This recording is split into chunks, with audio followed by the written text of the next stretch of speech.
I'd love to talk about excuses and reasons to feel good. And I think something really fun that I get, is anybody familiar with Flat Stanley? Okay, so Flat Stanley has been on this adventure with me, and we got to go scuba diving on Wednesday. And I feel like he's an excuse to enhance everything that you do. It's kind of like, let's go to the zoo and interact with animals so that Flat Stanley can go and we can take pictures and then tell the kids about the stories that we got to experience and all the fun. And it's just really an excuse. We have excuses around us everywhere that we look. For me today, it's been blue. I've been seeing the most beautiful colors of blue. I had the inspiration to wear this dress, and when I looked in the mirror, I saw myself through Source's eyes, and I felt the most beautiful I've ever felt. And I can't tell you how many people that have been reflecting that back to me, and it feels so good. And then I see Esther, and I see her glowing, and I think she's so beautiful. And I look at everybody here, and I just see so much blue, which is even more fun because you guys picked it for me. Everything you're wearing. And it feels so good. We want to talk about the excuse. In other words, what's this about? Flat Stanley. Can you get a picture, Michael, of Flat Stanley? It's all right. We're going to put Flat Stanley away. Thank you. That was so meaningful.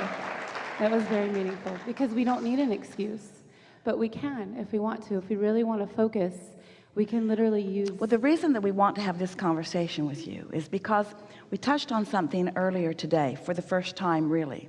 And that is how we talk about the word understanding. Yeah. And then we began talking about being understood, you being understood. And that when you don't feel understood, that's when you're looking for excuses or justifications or rationalizations. Some years ago, a woman came to a seminar and she was talking about this terrible place that she lived. It wasn't so terrible, but it wasn't pleasing to her in lots of ways. But she just couldn't bring herself to move. It was like too much trouble, and even though she was inconvenienced and not really enjoying herself, she didn't move. She put up with this place. And then they changed an ordinance at this apartment complex, and now her cat became illegal.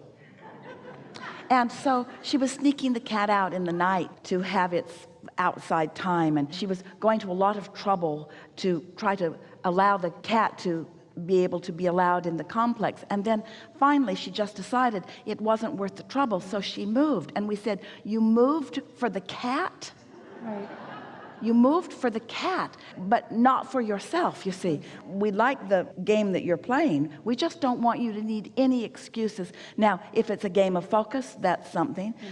Esther's grandchildren sent her with Flat Stanley for a while. They wanted her to take Flat Stanley here and there and here. And so he was on a donkey and he was in a boat. And finally, Esther just wadded him up and said, Flat Stanley, you create your own reality. And you are messing mine up.